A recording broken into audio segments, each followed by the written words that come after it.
So let's call the meeting to order. Thank you all for coming. I hope everyone got some lunch. If not, it's over there to have. One of our members, Rebecca's Zaragoza, okay, close enough, is over in another meeting in the building, so she should be joining us soon. I just read where we lost Jan Victor Anderson. He had to resign. His schedule is just so intense that he couldn't stay with us.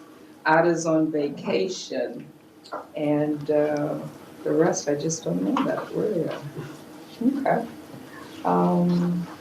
Moving along in the agenda, may I have an approval of the June, and I'm sorry, wanted to introduce Daphne Sue.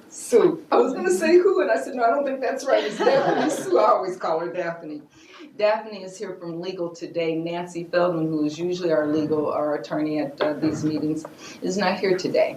She knew the meeting was today, so she said, I'm not coming in. No, so thank you, Daphne, for being here. Hopefully we won't make it hard for you today. We usually go by the rules because Nancy has her eye on us. So may I have an approval of the June 20th, 2018 meeting, the minutes from the meeting? Move to approve. Second. All in favor, show by a raise of hands, please, and say an aye. Thank you. Aye. Okay, new business and follow-up action items. I think the only follow-up action item we had was the environmental justice conferences on a week from today. Wednesday, September the 26th, from 8:30 to 1. Breakfast is at 8:30. Program starts at 9 o'clock. If you have not registered, we are waiting on you to register, so please do so. And if you could push out this, have we sent this to them electronically? Yes. If you could send it to all of your contacts. I sent an email out this morning asking folk to go through their first through fifth cousins, Grandma Jones, and everybody else. We need folk at this environmental conference. We've got some great information we want to get out, and we want all that can hear to hear. So we appreciate you sending it out to your contacts. Moving right along to presentations. We welcome Pedro Vaqueras. Pedro is the AQ specialist for our health effects team, and it's just a wealth of knowledge on health effects on air pollution and AB 617, which is what we're going to be having him doing today. I'm sure you're all familiar with AB 617. There's Rebecca. Hey there. Oh, I said you'd be at least another half hour. So Rebecca, take a moment, catch your breath, grab some lunch, please, and welcome.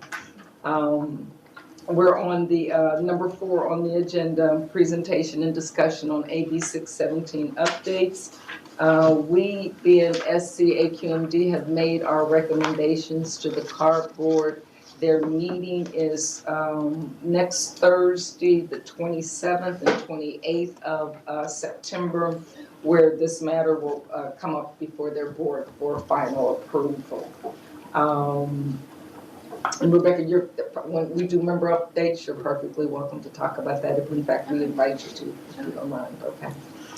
So without further ado, Pedro, if we could have you do your presentation. Yeah, of course. And there is an attachment 3 if you'd like to see it hard copy also. Awesome. Well, hello everyone. My name is Pedro Vaqueras, and I'm relatively new to the district. I started over a year ago. It's actually interesting because just a week after I started, AB 617 got signed into law. So I've seen this piece of legislation, just being, a piece of legislature and it being implemented throughout the whole year. So it's been super, super interesting. And just to give you a little bit of background on where I come from. I graduated from UC Riverside and with a PhD in chemical and environmental engineering. And when I was doing my studies, I was very focused on atmospheric chemistry and physics. And I wanted to work on something that could help the community, that could, it wasn't just studying and researching, but I wanted to use that knowledge to improve the health of the people around me. And I've lived in EJ areas before, so I'm especially passionate about this bill. And because again, I continue to live next to a freeway, and I've seen the disparities in those communities that are near industrial areas and in all the EJ communities that are Southern California. So AB 617 is a bill that sets a new frontier for air quality management. And what is different about it is that it is community-centered. So from the very beginning, the idea is to engage the community to help us develop community air monitoring plans and community emission reduction plans as well. And all the three aspects of AB 617 is that we will have also best emission controls, clean technology investments, and easier access to emissions data. This bill is set to happen for many years, and I don't believe there's a sunset. Not yet. So we're hoping that we're going to be able to impact many communities throughout our area, our jurisdiction, which includes the South Coast Basin, Air Basin, and the Salton Sea Air Basin.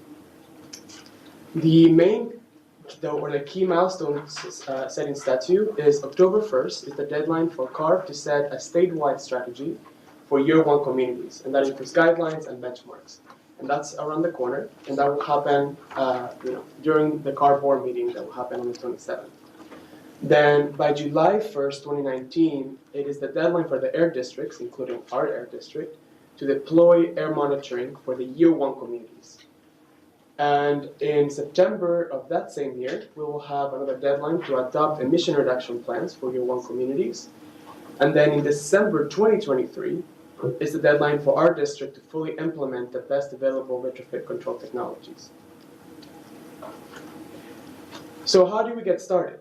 Obviously, we have a lot of areas in our basin, and not just the South Coast Air Basin, but also the Salton Sea Air Basin, that are highly impacted by air pollution. But we have so many of them, and there's limited resources, so we need to prioritize these communities.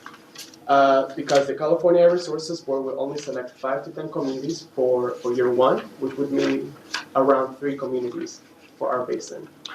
And this also means significant workload to implement in each community, and we're currently hiring staff to do that. Through our ID or identification and prioritization process, we're also determining which communities need community air monitoring, because some communities already have air monitoring, which ones need the emissions reduction plans, or which ones need both.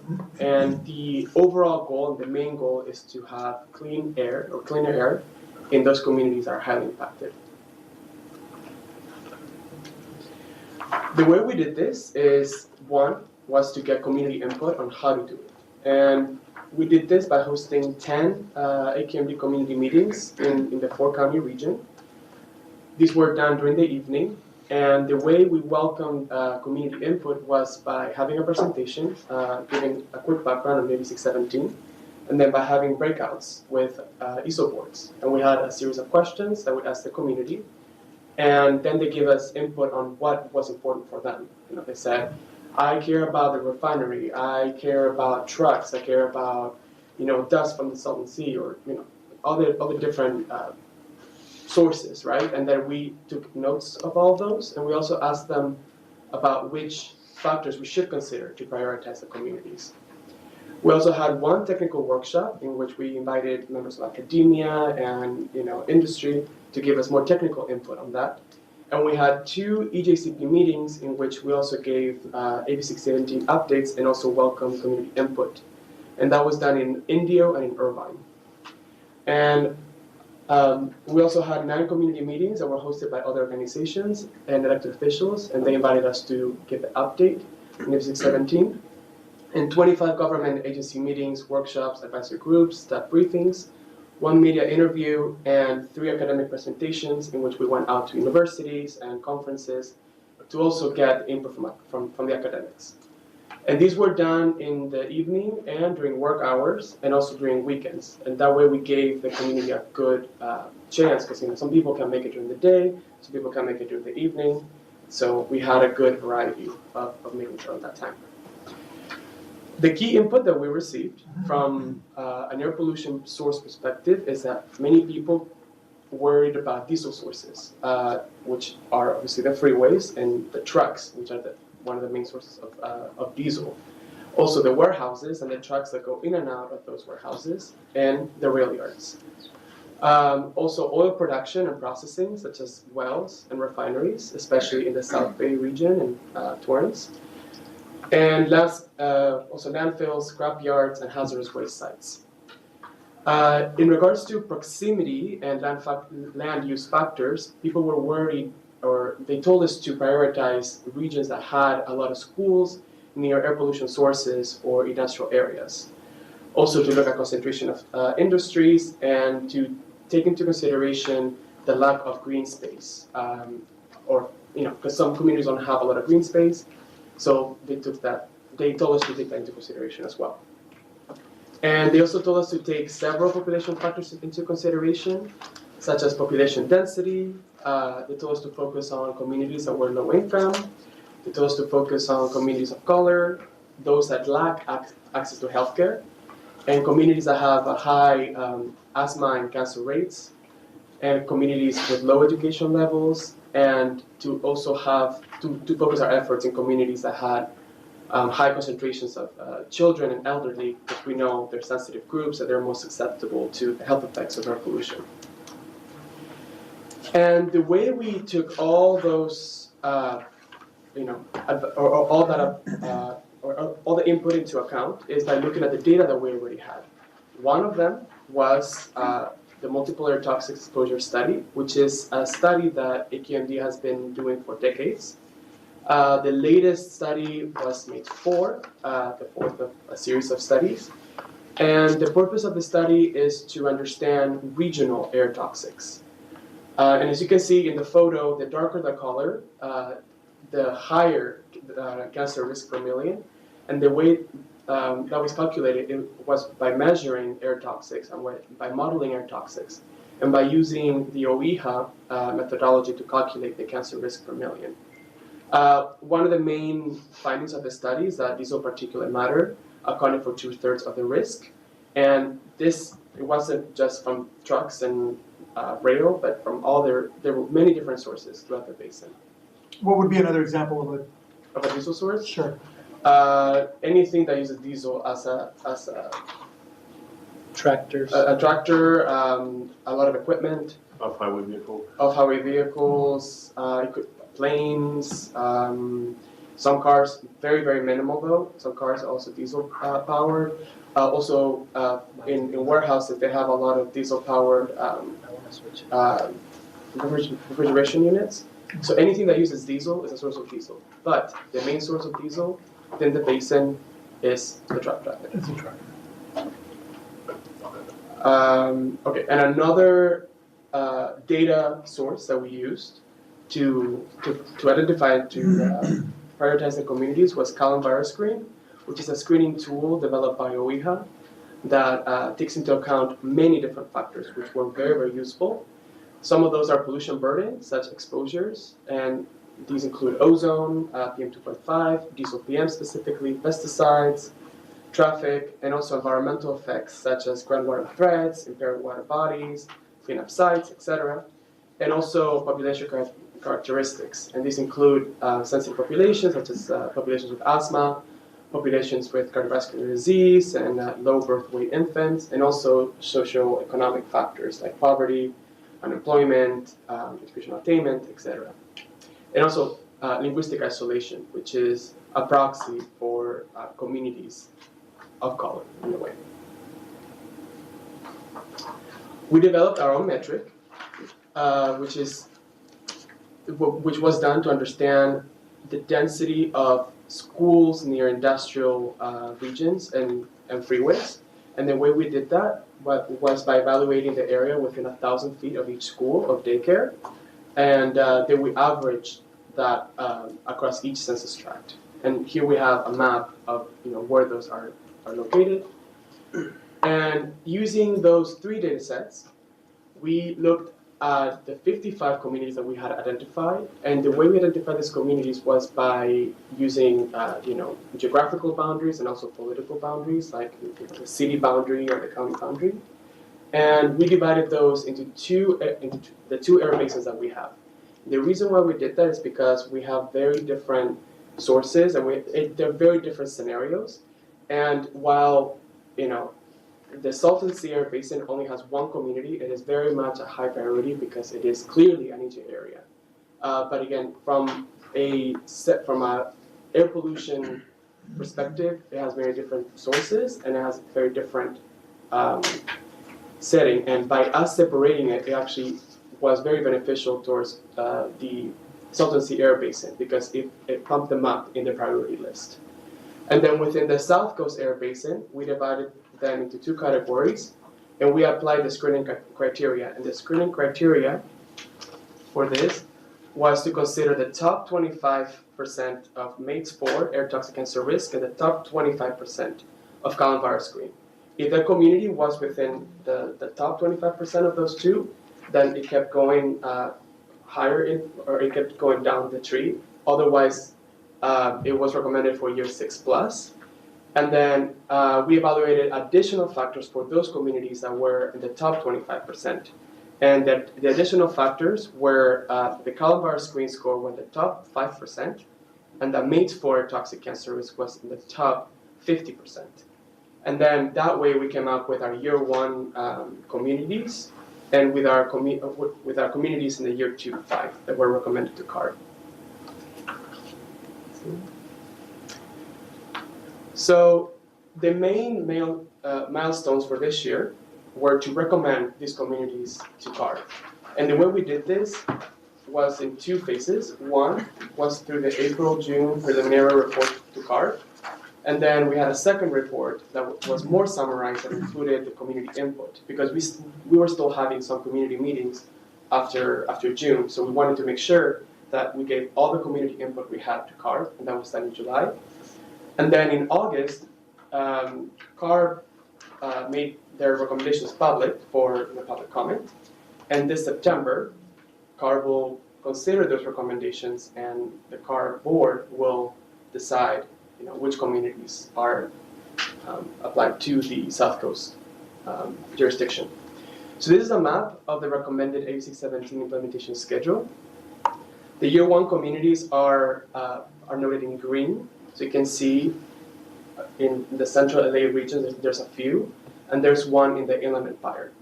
The dark blue are the communities that are for years 2 to 5 and 2 to 6, and the light blue is for years 6+.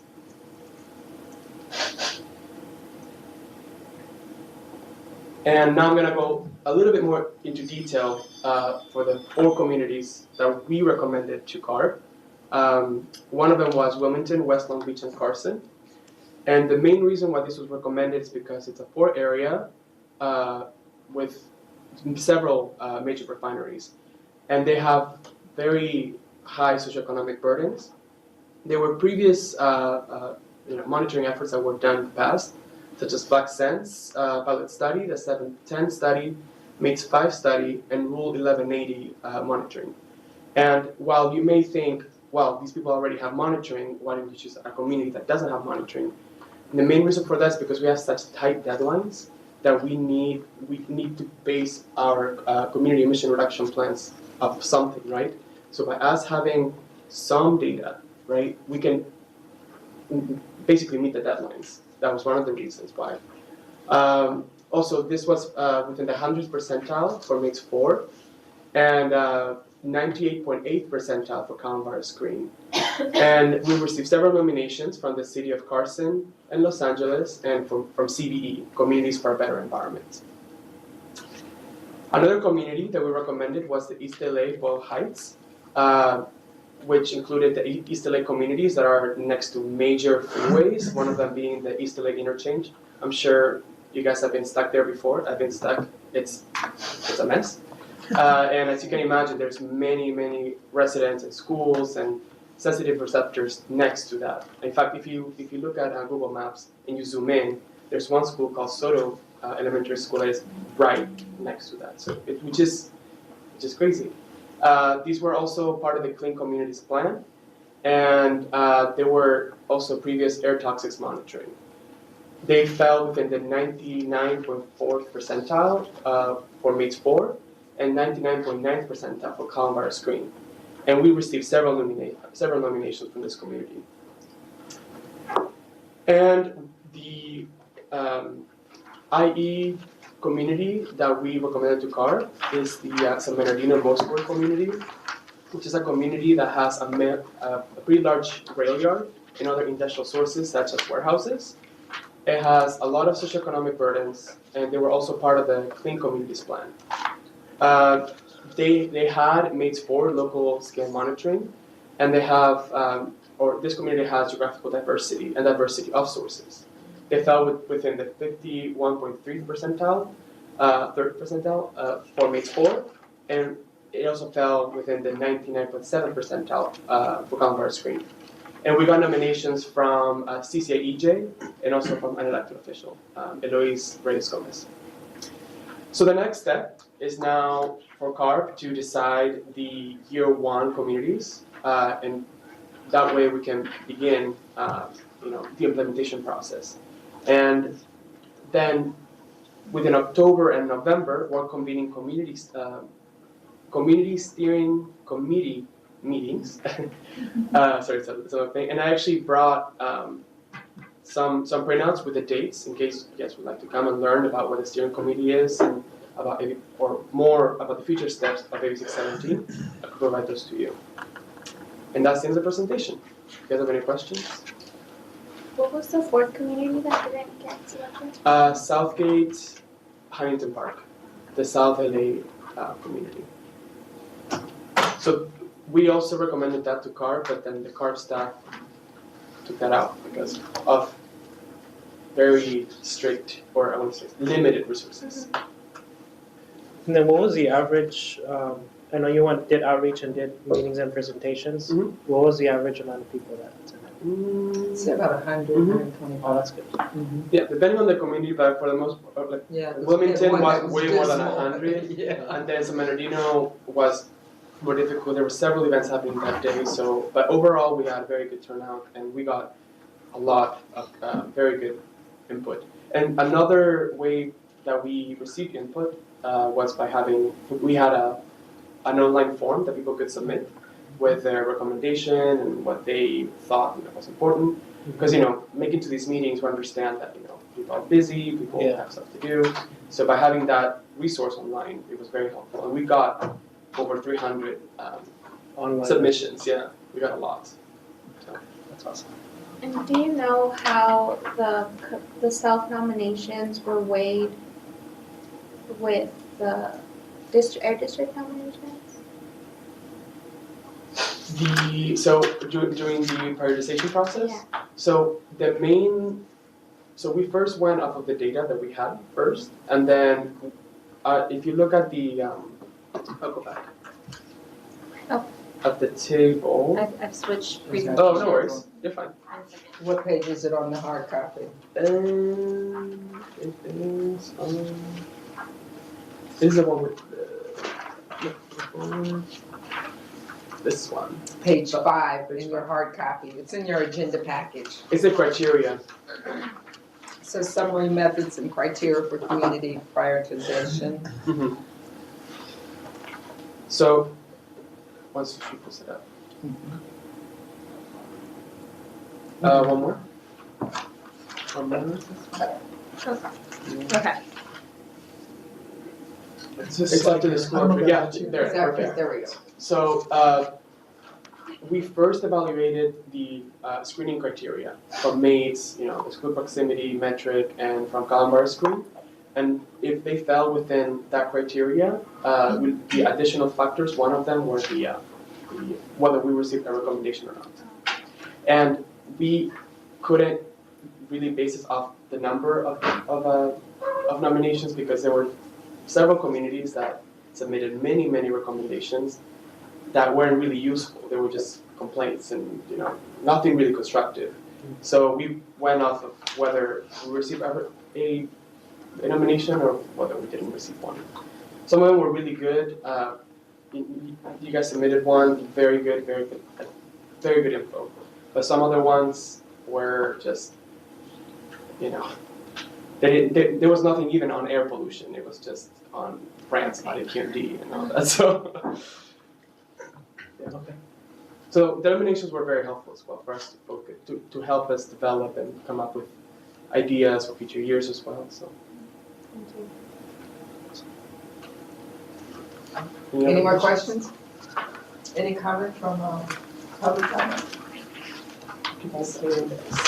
Thank you, Dr. Pedro. He doesn't like to use that. I like to use it. I think anyone that young that's on their doctorate needs to be called doctor every time you see them. Yeah. Okay. Next on the agenda will be a presentation and discussion on community engagement and outreach by member Oscar Rodriguez. Oscar's had some unique experiences in his community, so we appreciate you sharing with us. Yes, thank you. I appreciate AQMD allowing us to talk about this. So OPU Comunidad is our organization that we started out, my friend Victor and I, really a grassroots organization, nothing tied to a nonprofit. We never really wanted to organize that way, just because we knew the limitations of what being a nonprofit meant, regulations, submitting paperwork. And there is a video too, I believe, on the fifth one called Environmental Issues. Do you think we can play that after? Just so I don't know if there's that one on the bottom. The YouTube link. So we can play that later. I'll go ahead and start. Oh, the YouTube video? Yeah. It's showing on my screen, but not this one. Oh, you might need to exit and then just transfer. Just as long as you have it there.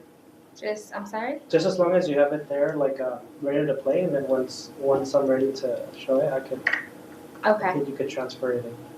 Yeah, but it's not reflecting here. So it's on my screen, but it's not here. Oh, you see the video on I your see screen? the video on my screen right now. Okay, I think we need to exit off of the presentation and then we'll Okay. transfer it. But not right now. We can do it later. Okay. You got it?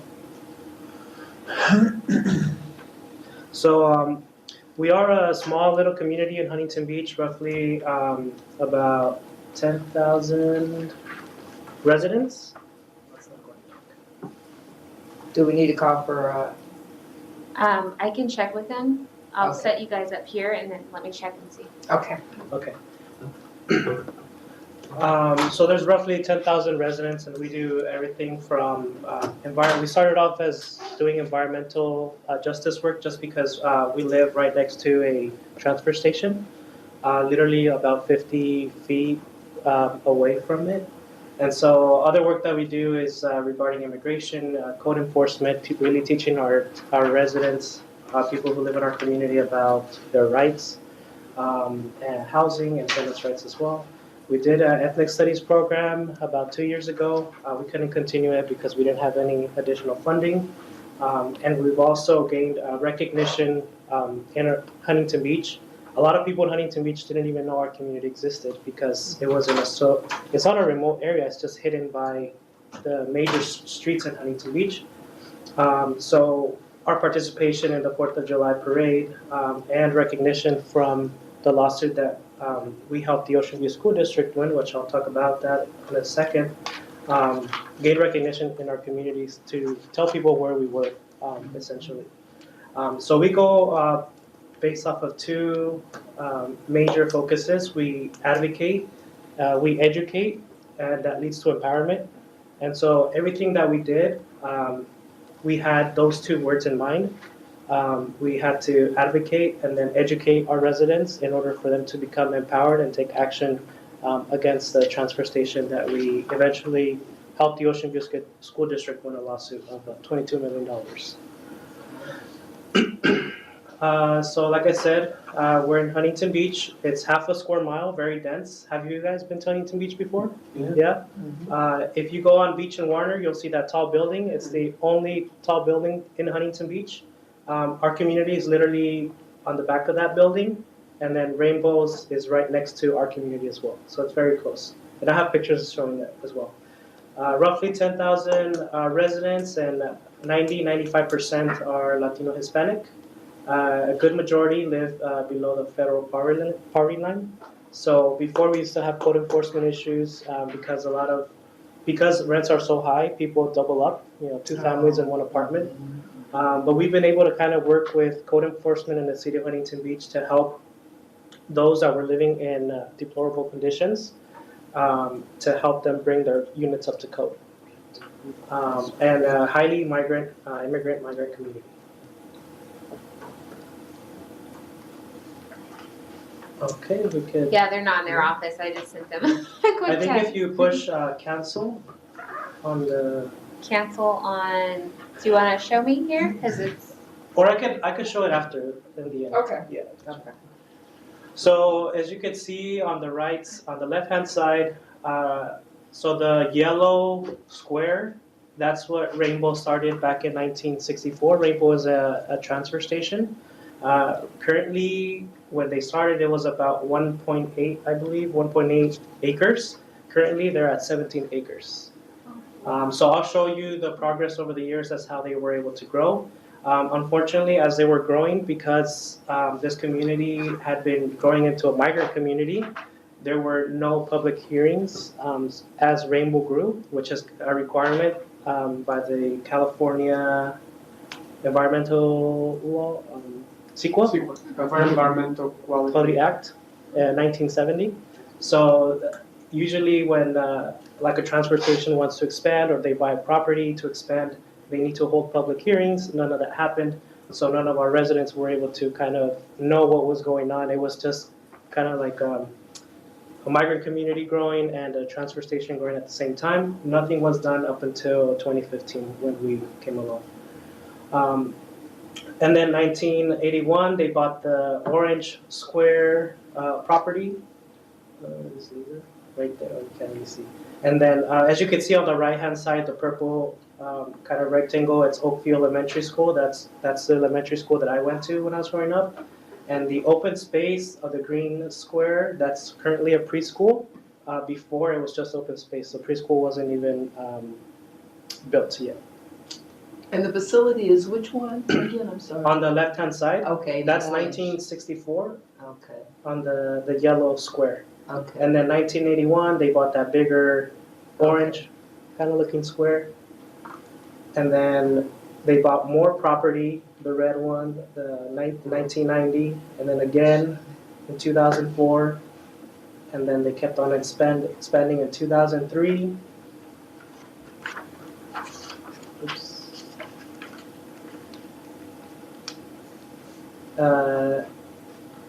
Yes. And then recently they bought another property right next to the preschool, which is even closer to where the little kids play, and they wanted to use that as to save their garbage trucks, which, as you all know, garbage trucks stink. Do they idle? Do they sit there and idle as well? Yeah, usually there's a long line to get into the facility because, like you mentioned earlier, the diesel trucks is one of the main concerns that our residents also talked about in our meetings, that there were a lot of trucks and a lot of smell of diesel. We actually had, we were able to get Denny Larson, he does the Bucket Brigade, to come down and do some testing on the preschool equipment. And we found that there were lots of diesel soot on the property because it's where the kids were playing. So that was a major thing that we used against them when we were fighting with AQMD to get them to comply with California law, environmental law. You weren't fighting with AQ, you were conversing and dialogue. No, I meant fighting with Rainbow. Okay, yes, you fight with them, you can fight with them. Actually, I want to give props to AQMD. AQMD was the only agency that helped our community out by sending out air quality inspectors constantly. And that was also because our residents were calling. And it goes back to what I said earlier, you educate, you advocate first, you educate our residents, because once you educate someone on how to file a complaint, you can't take that away. So once we educated our residents, they were able to do it on their own. And so we didn't need to tell them, hey, if you smell something, call AQMD. They were calling AQMD whenever it would smell bad. You'll see in the video as to how closely in proximity the facility is, and bird droppings everywhere all over our community, our schools. The schools even had to change, buy new AC because bird droppings were going into the classrooms. So that's how bad it was. As you can see here, we brought residents all the way from Huntington Beach to AQMD to the hearing so they could testify in front of the board. And I'm sure you were there when this happened. Wasn't here yet. We really appreciate those kinds of meetings, so. So we were here, we were showing the support and making sure that Rainbow knew that we were serious about this. Because a lot of times, what facilities or polluters is that they bring out their lawyers, right? They're paid very well. And then the executives are here, but no community members are here to show, that they're serious about fighting this. And we were very serious since the beginning. We were like, this has been going on for 30 years and it can't keep on going the way it is. So we did something about it. We brought, even though there's not a lot of, it's not as packed or full as you would imagine or you would like to be, but the fact that we brought one van full of people was enough to show them that we were serious. And as you could tell, they're all mothers from our community. So that's also something that helped us out because they were able to testify saying my children we're living in these conditions and our children are going to school. Rainbow employees, Rainbow executives, they go to work, they're there 8 hours and they go home. For us, we were there 24/7. When And- was that? This was in 2016, I believe. Okay. We also, one of the reasons why we were very successful is we held protests.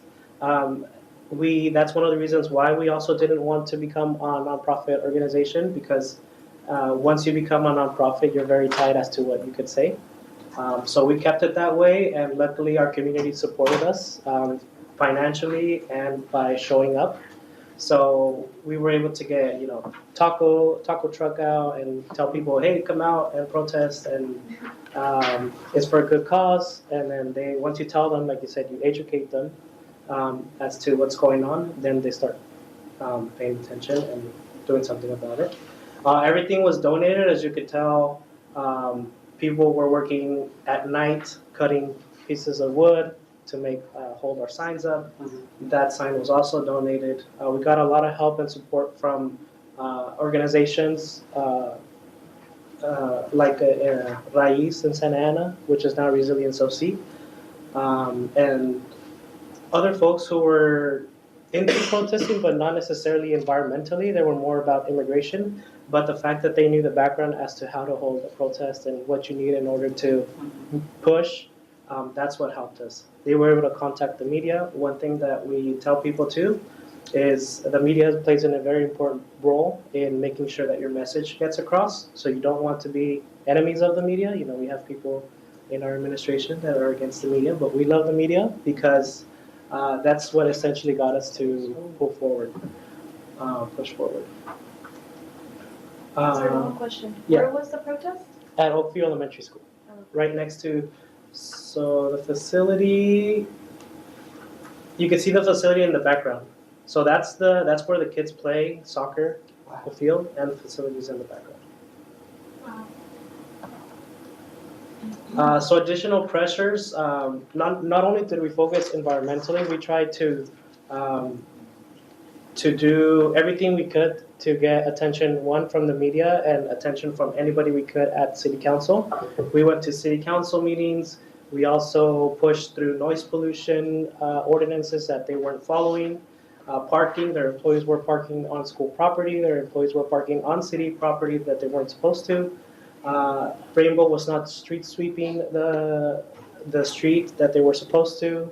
So we went after them for everything. So that's one thing that we try to tell people who are fighting a certain issue. Don't just attack them for one aspect. Go after many other aspects. So we also went after their Evergreen contract with the city of HB.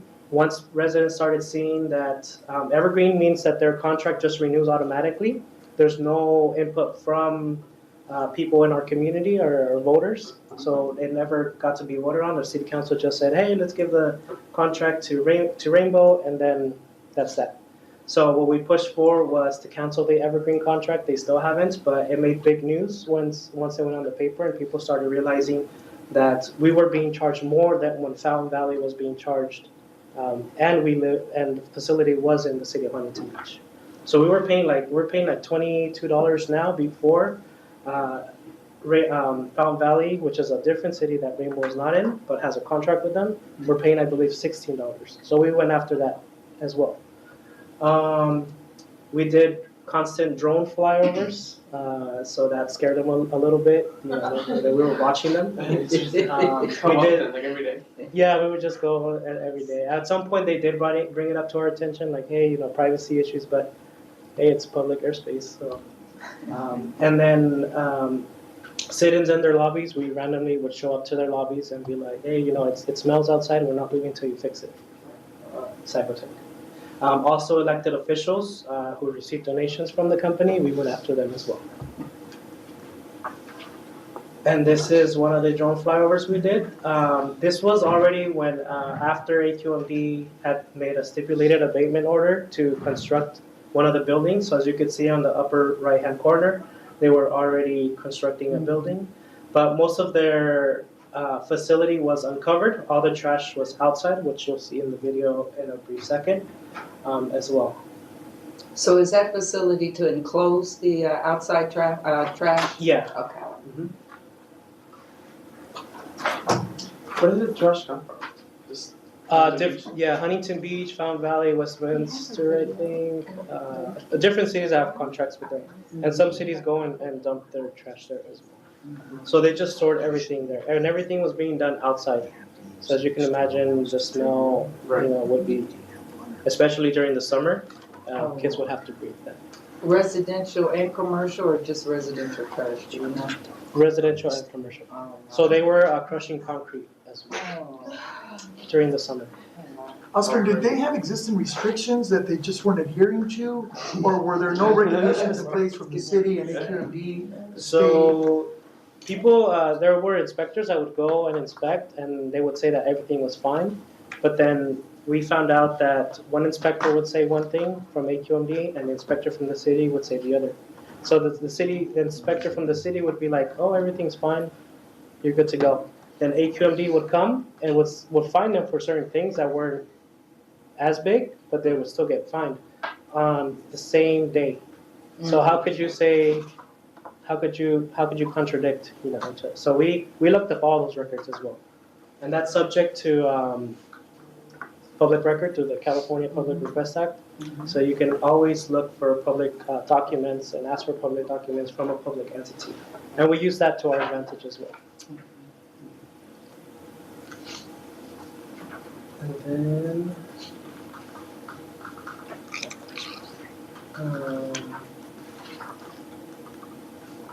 The Calenviral screen.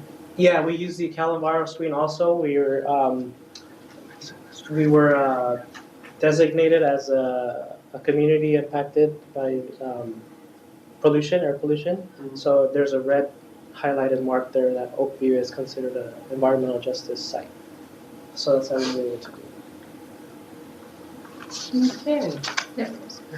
While we're trying to get that video set up, are there any was that it, Oscar? Yes. Yeah. Are there any questions? And then you're still not a 501c3. No. So where do you get your funding? From the lawsuit that was successful against Rainbow? So I'll speak a little bit about the lawsuit. The lawsuit was started from the Ocean View School District in 2015. A couple months after they started the lawsuit, they realized that they weren't getting support from the community. And that was because people were skeptical of school administrators going on after this had been happening for so long, going on and asking for signatures of support for this. So they weren't familiarized with the people that walking in our community asking for support. So that's when we noticed and we realized that something had to be done.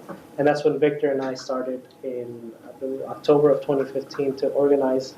And that ultimately pushed the lawsuit even further. And that's where we gained traction. That's where we got people to come to AQMD. That's where we got people to testify. We got signatures, affidavits, and essentially in November of 2016 or 17 is when Rainbow agreed to fully enclose the facility because of the lawsuit. So AQMD's stipulated abatement order was to just cover some aspects of it, but not entirely. This lawsuit pushed it over the top. So it was a collaboration between public entities, AQMD, private lawyers, and public or community members, which is us. And without those three, we wouldn't have been able to do it. So it's not right to say like, oh, just because us or just because the school district filed a lawsuit. It was like a collaboration between. Do you find any like pushback from the community? Like, was there anybody that said, "Oh no, rainbow needs their jobs," or So yeah, we did. There were actually some community members that worked for Rainbow and they were scared of losing their jobs. The reason is Rainbow did threaten with job losses because this enclosure would mean automation. This enclosure would mean people would have to be transferred to a different station, the Anaheim one. Ultimately, that never happened. It was just a scare tactic that they used. And I think they have their highest record of employees to date right now. So creating more jobs. there you go. We see it all the Besides time at our construction. governing board member meetings where they have the employees come out and we'll lose our jobs. I can't put food on my table, and I'm thinking you'll be dead in 20 years anyway. It doesn't matter because you're breathing this stuff, but they don't know because they have been threatened, and it's really a shame. Yeah. I really like the way you highlighted the collaboration between the community and the school district and folks that are that, because that's what it takes. It takes us all working together to affect the change. So no, I appreciate that. Are we able to show the video now, Paul? So it's about. We got all kinds of help. All right, thank you guys. Still not showing.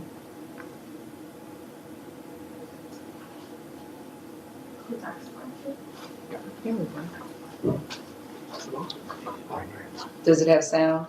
I've got it maxed up. Okay. There's very little sound right there. Oh, okay. Do you have some Well, ad perhaps sound? maybe you could explain as it goes along, or? So this video was created by my friend Josue Lopez. It was a school activity. That's Josue, loving his tacos. And so he created this video from since we began to the end. It's a 6-minute video. Playback devices. Wow. Right there, that's Rainbow. It is on So you guys got news coverage. You got major news coverage down there. That's great. So we had news coverage from LA Times, OC Register. The biggest one was OC Weekly's article by Gustavo Arellano. You could Google it. It's called Stink City.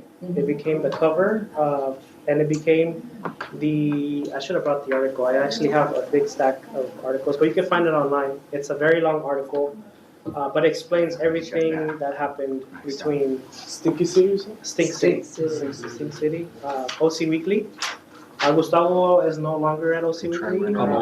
Yeah, try that one. Yeah. That's the article that got us recognized in Santa Ana by other grassroots organizations, because grassroots organizations saw it and were like, we need to help out, so they reached out to us, and that's how we were able to move forward. That's great. That's great. Anyone have any questions? What kind of waste are they, like, it's a transfer center, but what exactly is going on there? I only ask because is that a potential opportunity to also educate on like different ways to dispose of your waste so it doesn't end up, in your backyard? Yeah.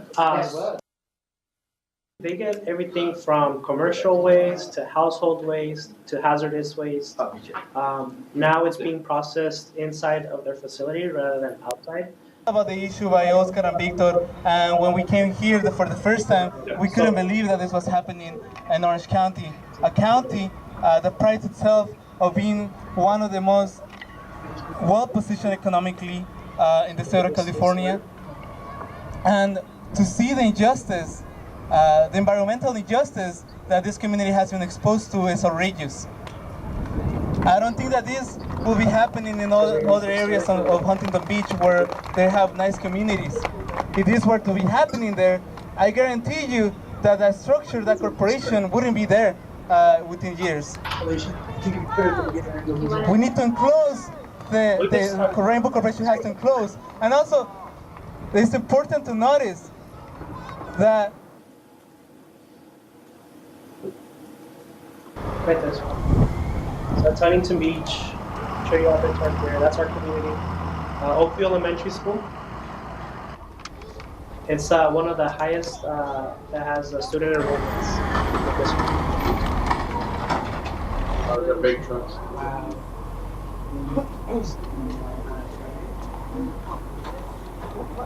So that's a little extra he added. That's El Chavito. It was a famous food truck. Coming from an Nice. Orange County trash processing plant is just too much for nearby residents to deal with. So that's the noise pollution that I was talking about. You can hear it. That's 10 o'clock at night. Yeah. Oh, really? That's going on right over there? My sister hasn't even gotten sent home because of how bad the odor is that she throws up.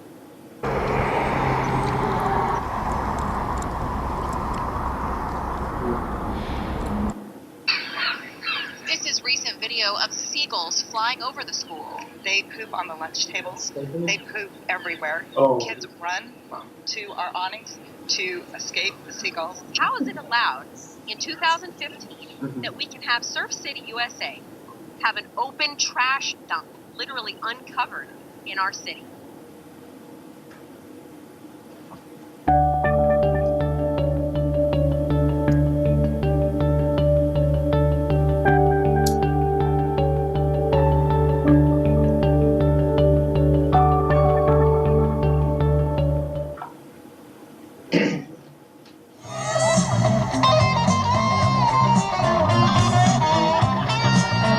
Ayudar.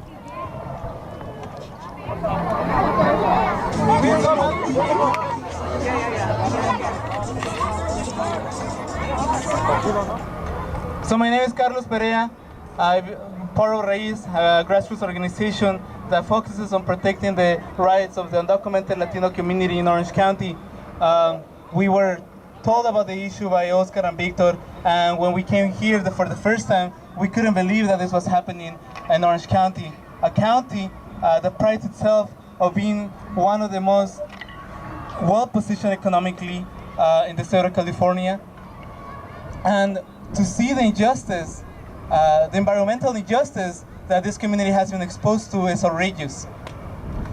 I don't think that this will be happening in other areas of Huntington Beach where they have nice communities. If this were to be happening there, I guarantee you that that structure, that corporation wouldn't be there within years. We need to enclose, the Rainbow Corporation has to enclose. And also, it's important to notice that this toxic waste, this dust, this bad air quality is gonna cause problems to your children in the long time. We're talking about chronic illnesses that they're not visible right now, but in the future it can bring asthma. Things that our children are exposed, your children are exposed to these, and so we have to demand them to comply, to enclose them, and to stop fully enclosing the facility, to stop exposing the community to this toxic waste. 1, 2, 3. We want Rainbow to enclose 100% with proper filtrations, everything. We want a state-of-the-art facility right next to our community because we deserve it. Right? We all deserve it. So let's start marching.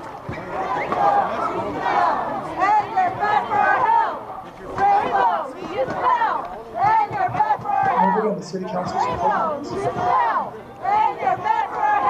That's interesting to me, considering how pro-environment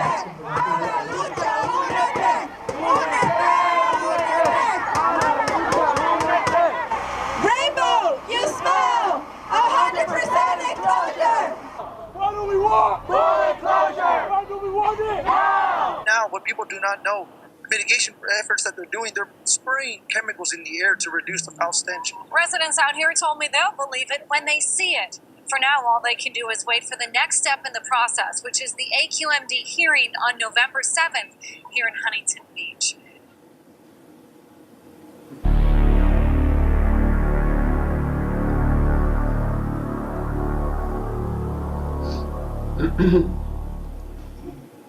The smell hurts the students. My nephews attended here preschool. I attended here, and even the students that I work with at Ocean View High School, they also smell. Okay, so that's just part of the hearing. my friend Miguel talking about his experience, and we wanted also to thank AQMD for going to the community and having the hearing there, because a lot of the times when you have them like in Diamond Bar, our community can't get to the hearing and can share their experience and their knowledge. So that was actually a really good thing that AQMD did. And I'm happy that AQMD is continuing to show and be in the community, because like I said, City of Huntington Beach never had these public hearings where community members could come and speak against the expansion of this facility. We wouldn't have been this if we had those public hearings, I think, and knowledge to our community that we had. So. Well, we certainly appreciate having been, a big part of that. But I think what this demonstrates is the power of the community. And you had other stuff going on there too. That's community bonding. That's community ownership of their community. That's learning that the process can work if you adhere to it. What a wonderful example. You guys they spoke at our conference last year, and it was wonderful. It was very well received. You guys got a lot of questions behind that. So this is an example of how important environmental justice organizations are, and the beginning of them. This was the beginning of you guys. So that was, God, that's just astounding. Any other questions? So the video said that you guys are still, pushing for a full enclosure. Have you noticed an improvement at all in the smell? Or? There's still some type of smell, but it's very faint, and it usually only gets to to where the street meets. Okay. And then after we still have at that time I think we had monitors going on that the school had put or purchased, and everything was coming out normal. So like right now we don't have any monitors, so that's one of the things too that I'll be talking to Beto about, because I know he does community monitoring. But so far it's been better, way better than what it is before. Right now the facility has been complete; it's fully enclosed, and they spent about that video was done about in 2016. Oh, I see. So now it's 2018. So now it's enclosed. They spent about $22 million to update and retrofit their facility. So they didn't just build the structures; they built an air filtration system, so that when trucks go in, they enclose it. They put it's a negative filtration system, so that means that no air escapes between when trucks go in and out. Negative pressure. Yeah. So, but you said the trucks are still lining up. They're still lining up. So they're still idling at that time. It's not as bad as it was before. Before you would have the trucks idling all the way to the street light. Now it's just up until their property. Yeah. Okay. Well done. Yes. Yeah, very good. Well done. Any other questions? Any public comment? Okay. Thank you so much. That was informative. Well done. Okay. Moving, number 6 is environmental justice community partnership updates. We've got Alicia Rodriguez on the agenda. But because she's been working so hard on this conference, I'm going to do this for you today. And I do want to give kudos to our EJ team. They have been working so hard on this conference to make certain that it's the best conference ever, with the most impactful information that's current and relevant right now, which is electric cars, electric transportation. We're really looking forward to it. So thank you. Okay, so this is an update on what, kind of like what we've been doing for EJCP. And as always, we are so welcome and encourage any suggestions, any ideas that you all see that you might want to see us doing, subjects that you might want to see us involved in, projects that we might be able to partner with. Please just let us know. Okay, I'm ready, Alicia. They pulled some cords out. I'm sticking them back in. Oh, okay. Okay.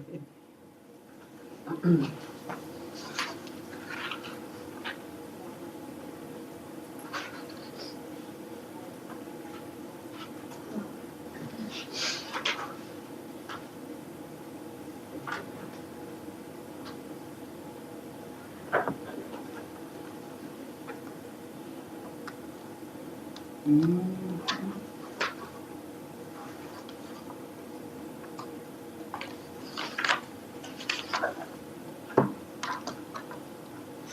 we go. Alrighty.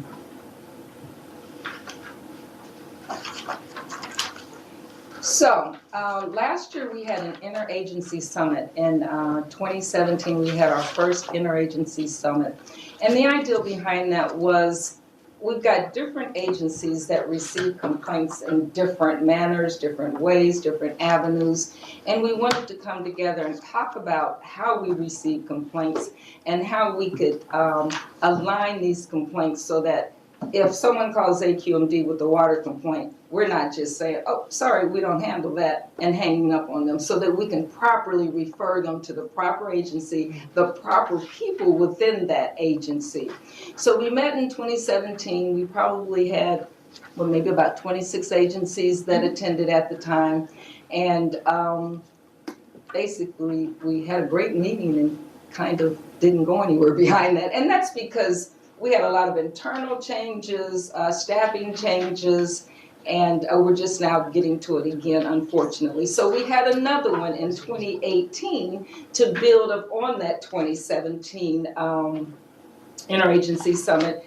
And again, very successful. From that, we've decided to work on improving external communication, improving our internal communication. And from that, we have an internal EJ internal working group. We have so many committees, forgive me. EJ internal working group. And in that group, we have members, a member from each department. We meet quarterly and we talk about things that are happening in each department regarding environmental justice. Through this, we found out every department, environmental justice is woven into the fabric of everything that we do. And that's quite obvious because our EJ communities are the most impacted by air pollution. So we've decided from that to form an interagency task force. We're in the process now, the next steps of forming that task force, and we'll keep you posted as that goes along. We're tasked with having workshops in each county that we represent.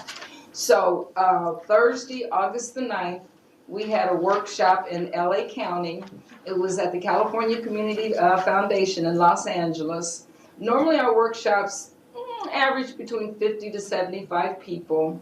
We had 104 attendees. We had to cut off because our room wasn't big enough, so we actually had a waiting list of folk that wanted to come to the conference. We talked about South Coast SCAQMD, the air pollution in relation to the public health. We talked about electric vehicles and incentive programs at SCAQMD. That was not a format where we could actually bring out electric cars to show and have people sit in and talk about, but still a very successful event. Our survey results were very, very high, so we're pleased with that event. Our next event was Thursday, August the 30th. Yep, I'm talking 3 weeks later. We were in Orange County at the Buena Park Community Center, where we had 55 attendees, which is about our normal range of what we have. And again, we did the same program. It's called a lunch and learn. You come, you register, you get your lunch, and we have the workshop while you're eating so as to facilitate time for everyone, because it is at lunchtime. That allows people that are working to attend, people that aren't working to attend, and it just that time frame has really worked for us. Our upcoming events, again, a week from today, the EJ Conference, September the 26th at the Huffington Center, which is mid-city Los Angeles, right smack dead in the middle of an environmental justice community. So we thought that was really appropriate. Parking is close and convenient and free. So we really like that aspect of the venue. We try to change the venues within the different jurisdiction counties that we have, so we're kind of getting everyone. Doesn't always work, but we do the best that we can. Coming up October the 13th, we have our Environmental Justice Student Bus Tour. I think this is maybe our third tour that we've done. We had students from Cal State LA, And this year, we're also inviting members of our Young Advisory Group, our Young Leaders Advisory Group, which is a group that we formed in 2017 of members 18 to 30 to get a more youthful perspective. I guess they're called millennials. Yeah, is that what they're called? Yeah. Young.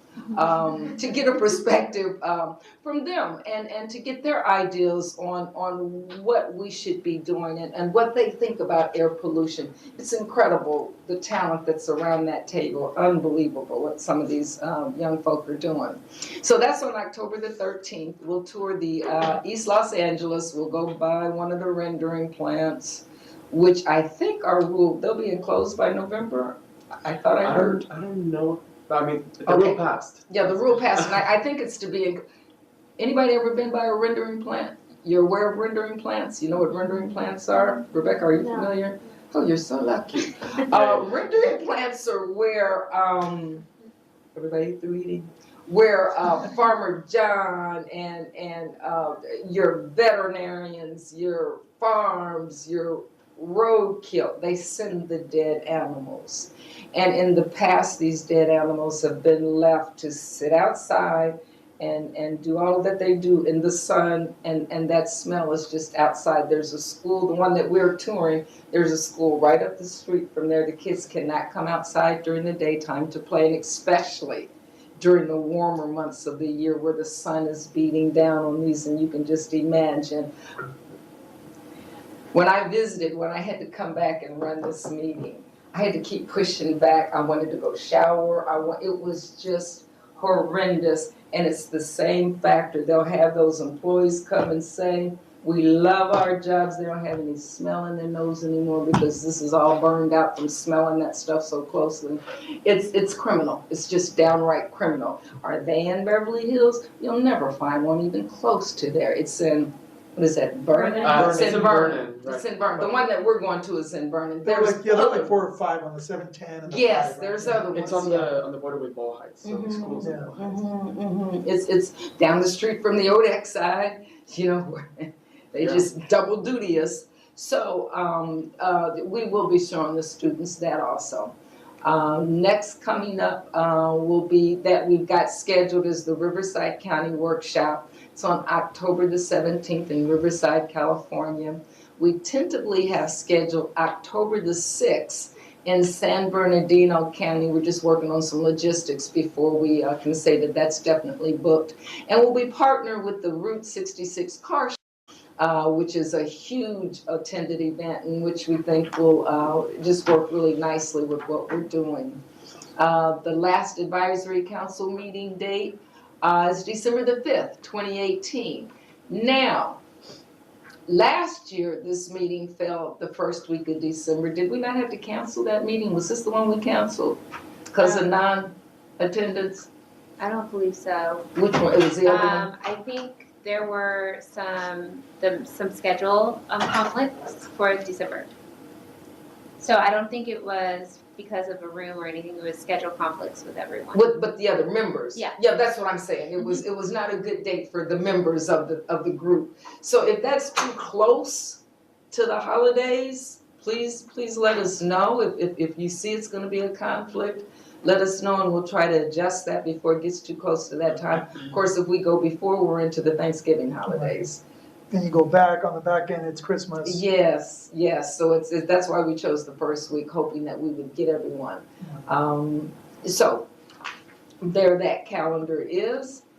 And this is again on the Environmental Justice Conference, our breakout sessions, A, B, and C. We're only having one breakout session this year. Last year we had 2 where we repeated the sessions.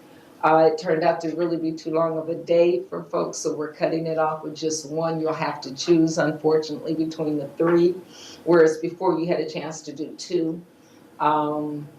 And then there's the afternoon plenary, which will be on green transportation and beyond. That's to be moderated by Executive Officer Wayne Nastry. So we're looking forward to the conference, and more importantly, we're looking forward to it being over. Did I say that last? Okay, this gives you a little bit more information about the environmental justice student bus tour, our prospective attendees, and where we'll be going. East Los Angeles will tour all of those areas that are by the railroads, key factors in environmental justice neighborhoods. And then we'll end it with the Port of Long Beach Harbor Tour where you'll get a chance, the kids will get a chance, and I shouldn't say kids, the attendees will get a chance to see the electrification that's in working at the Port of Long Beach. The Riverside County Workshop, our partners are the Riverside County California Safe Routes to Schools and the Office of Assembly Member Sabrina Cervantes. And that's Wednesday at lunchtime, October the 17th, and that's the location. I like the location. That's not the location. Oh. So we're gonna actually try to find somewhere more, I wanna say, is it north or south? Like in downtown? We want it in the Assembly Members District. Oh. So we're just making a couple changes. Are we working with their office to find out? Oh, great. That area though is very much EJ, and there's a lot of impacts. They have an industrial park right across the Agua Mansa river area. This Reed Park, that's. Yeah, this region, Yeah.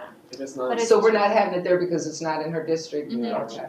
It's just But- right outside the district though, so hopefully there's it'll still look, plenty. yeah. It'll still look the same then, it'll still be the same area. Mhm. I like going into the EJ communities. Number one, I know this is called a job for me, but it's not really a job, it's a mission. I grew up in EJ communities. I live in a community where there's a oil well down the street that had been covered up for years with green netting. We didn't even know it was there until, of course, the evidences of the asthma and all of that started coming out, and it was like, why this concentrated area? So we found that out. So I really, I feel fortunate that I get paid to do what I do, helping people. And I think when we go into the communities for the EJ organizations that are in the communities and the community members, it just, I hope sends the message that we care, and we care enough to come into your communities and impart information. Like Oscar said, advocate and educate. We educate, and that's what we hope to do. So hopefully that's what we're doing. So just keep us posted, and we'll keep you posted on the change of location if there is any. This is just some graphics on the San Bernardino County workshop that we hope to solidify within the next week or so, partnering with the Route 66 theme.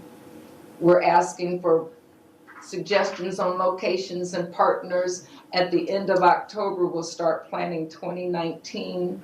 So any suggestions, any partner suggestions, your group, any groups that you think would be advantageous for them and for us to partner with, we're open to suggestions. Your voice matters, please understand that. Any questions or comments? Any comments from you? I am curious about the San Bernardino workshop at the Route 66. Like, is that going to be held at their stage? So I know they have Oh, their. we wish. We wish we could get that kind of made audience. We wish. Alicia, you want to talk about that? So we're in between two locations right off of the route. We don't want to right on the route because whoever's been there before, it gets very, very loud. But we're we're near where all the food is, so we know we're going to get a lot of foot traffic. We're just waiting to see exactly where we'll be located. We're also working on the program because it is a car show type of event. We expect a lot of attendees, and so we expect a lot of folks to be coming in and out of our space. So we may put on like a series of a condensed presentation for folks at different times to kind of capture that. But we're still working, I'm working with the geo rep in that area to solidify what's the best way to grab a good amount of attendees and disperse all the information. So we'll be showcasing electric vehicles. Hopefully we'll have, some sort of tent that we can do usually our workshops are about like an hour and a half, 2 hours. It will be significantly shorter and probably give out materials and give information and talk to folks one-on-one. Okay. Yeah, I know last year I was there, and I'll be this they're this year on their EV lane. Okay. They had, so I don't know if it's like that Yeah. structure. Mm-hmm. And, okay. Ooh, that's dialogue. Might be some suggestions for us. When I had the slide on the Fourth Environmental Justice Conference, I neglected to mention our keynote speaker, who's Angela Johnson Massaros. She's a staff attorney with Earth Justice. Show you how inclusive we are. She has hit AQMD many a time. Many a time, as recently as the last week Comecco hearing. But she still believes in our mission and what we're doing. So she wants to be a part of what we're doing. I call it a part of being a part of the solution instead of the problem. So we do bring in our detractors, so to speak. She was looking forward to this, so I'm looking forward to this. And then Estelle Reyes is our mistress of ceremonies. She's with LA Tech Incubator, which is on the front incubator with EJ, so we're really pleased with that. Any questions or comments? Well, we're on the agenda. I think it's member updates. Yes, member updates. Let's start, we'll start over here with you, Rebecca. You won. Well, I just wanted to mention, I don't want to be repetitive to you, Fabian, with the previous meeting that we just had, but so Leadership Council has been working on recommending the Eastern Coachella Valley to be selected for year 1 of AB 617 implementation. Unfortunately, it might not be a possibility, but we're still hopeful, and we'll be attending the CARB meeting on the 27th. We'll be taking residents from the Eastern Coachella Valley to testify. And so, depending on how that ends, we'll still be working with CARB and AQMD, hopefully, to continue brainstorming on projects that could be implemented in the meantime in the Eastern Coachella Valley. Great, great. See, that's another example of the community coming together and saying, nope, not enough, we want more, and I wish more of us did that in the manner that you guys did, in the manner that Oakview did, instead of just coming and just hitting organizations and regulatory agencies. This is what we want. They put it out in the document. I agree with everything, but that's okay. That's okay. That's a basis. Constructive criticism is always good. That's a basis for dialogue and to make everything better. So we appreciate you guys. We really, really do. And let me just say that the document was very well put together. Yeah. You guys write very well. I think she did it. Did you do it? Yeah. Well, the organization helped out. Well, very good. The writing, though, was It was very very well done. We were impressed. Want to write for us? We'll talk about that. Okay. And no updates at this point for me. Okay, great. Update was you were here. Actually, well, the only thing that I'll add is, as I said, I wear many hats. One of them is former chairman of the Orange County Hispanic Chamber, and I'll make sure that we get that out to the membership, the event next Wednesday. Thank you. And the flyer will come. It should be in English and Spanish, I think, already. Yes. Mm-hmm. Good. And I'll just add, we have social media posts already drafted, so if you're interested in posting on your social media, we can send those to you. Yeah. Thank you. Thank you for that. We would love that. We would love that. Okay, any comment from the public? Well, with that, let's see, what's next? I think any other business for the board? No public comment. The next meeting date, as I stated, is Wednesday, December the 5th. I take gift cards for Christmas, any you do. I'm so teasing. Look forward to seeing y'all. Anytime you have any questions or comments or anything, you can call me. Any complaints, call her, okay? No, seriously. Alicia is our new environmental justice. We haven't decided what we're calling you, person. What do we call you? Coordinator. Assistant to the regional manager. Oh, she likes that one. That was an offense. If I don't take that job. Yeah, but no, please, we're open for, emails, calls, whatever. If you have any concerns, even, members of the public, please give us a call, okay? If there's not anything else with that, we will adjourn.